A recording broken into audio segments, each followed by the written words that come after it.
अस्सलाम वालेकुम दोस्तों, क्या हाल है? ठीक हो? उम्मीद कर ठीक हो, सो खैर खैरियत में लसो जी कि मैं तेरा दोस्त ऐद शाम सबने अपने यूट्यूब चैनल ऐद शाम व्लॉग। दोस्तों ज़रूर ऐसा कमेंट है कि अद्धा व्लॉग सारा किमें लगे उर्दू तक मुल्तान का व्लॉग लिखे दूँ, माहौल लिखे दूँ। तुम सारे व्लॉग नाल जुड़े रहो सो, सारे चैनल को लाइक कमेंट शेयर ज़रूर करे सो।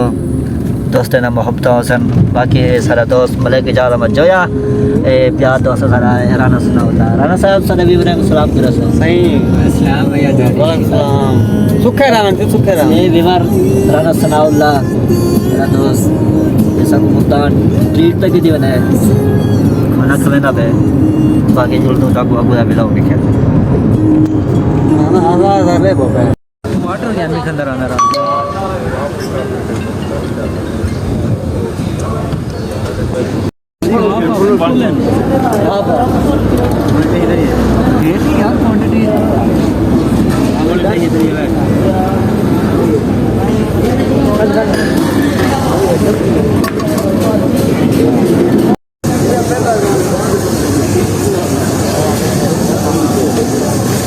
रोटी चावल खाने